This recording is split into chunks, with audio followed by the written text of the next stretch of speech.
Bonjour et bienvenue chez DigiSchool, je suis Oriane, votre professeure de droit. Je vous propose de nous intéresser ensemble à la capacité juridique.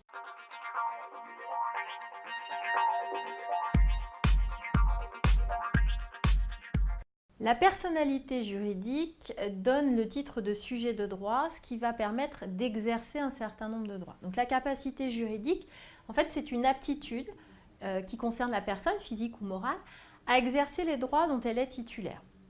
Donc dans cette capacité juridique, il y a deux éléments importants, la capacité de jouissance et la capacité d'exercice. En ce qui concerne la capacité de jouissance, c'est le fait d'être titulaire d'un droit. Je jouis d'un droit, le droit de propriété par exemple. La capacité d'exercice, c'est le fait de disposer soi-même de ces droits, de pouvoir s'en servir. Par exemple, je vends, j'achète, eh bien c'est le fait d'utiliser son droit de propriété. Nous allons d'abord nous intéresser à la capacité des personnes physiques. En ce qui concerne les personnes physiques, eh bien, elles disposent normalement d'une capacité totale de jouissance et d'exercice. Mais il existe des cas particuliers, des cas d'incapacité de jouissance ou d'incapacité d'exercice. Alors en ce qui concerne l'incapacité de jouissance, eh bien, c'est le fait d'être privé d'un droit. L'incapacité de jouissance, c'est en réalité une sanction. On va vous priver de l'exercice d'un droit pour vous sanctionner d'un comportement, d'un acte illégal. Par exemple, c'est le fait de vous priver de vos droits civiques. Eh bien, c'est une incapacité de jouissance. En ce qui concerne l'incapacité d'exercice, eh bien, c'est le fait d'être privé soi-même de la possibilité d'exercer ses droits. L'incapacité d'exercice n'est pas une sanction. C'est une façon de protéger une personne. On va distinguer l'incapacité du mineur de l'incapacité du majeur. Alors l'incapacité du mineur, eh bien, c'est le fait de toute façon qu'à partir du moment où vous n'êtes pas majeur, que vous n'avez pas 18 ans, sauf émancipation, eh bien, vous n'avez pas le droit d'exercer les droits dont normalement vous pouvez jouir. Un exemple, vous n'avez pas le droit de signer un contrat sans la représentation de vos parents.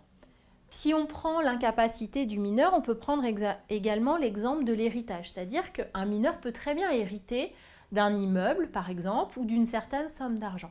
Donc, il a la capacité de jouissance, la capacité de pouvoir hériter.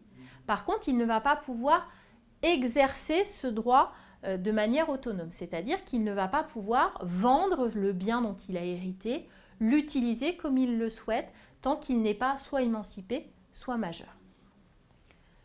En ce qui concerne l'incapacité du majeur, eh bien, c'est tout simplement le fait de protéger des personnes qui ne sont pas totalement maîtres de leur capacité intellectuelle ou physique, qui sont amoindries intellectuellement ou physiquement. Alors, il existe plusieurs systèmes d'incapacité du majeur. On connaît la curatelle ou la tutelle particulièrement, qui permettent à une personne extérieure eh bien, d'exercer les droits pour la personne. La capacité des personnes morales est un petit peu plus facile à comprendre. La capacité de jouissance, elle est limitée à l'objet social. C'est-à-dire que dans les statuts, on prévoit la raison pour laquelle eh bien, la personne morale est créée et la capacité de jouissance, eh bien, elle est entourée, encadrée par cet objet social. En ce qui concerne la capacité d'exercice, eh bien, la personne morale, elle ne peut pas exercer ses droits elle-même, toute seule. Eh bien, il faut qu'elle ait des représentants qui vont exercer pour elle. Une entreprise ne peut pas agir seule en justice. Il faut que son gérant, ses représentants, eh bien, aillent en justice pour la représenter. C'est pour ça que l'on explique que ce sont bien les représentants de la personne morale qui exercent la capacité d'exercice. J'espère que cette vidéo sur la capacité juridique vous aura été utile.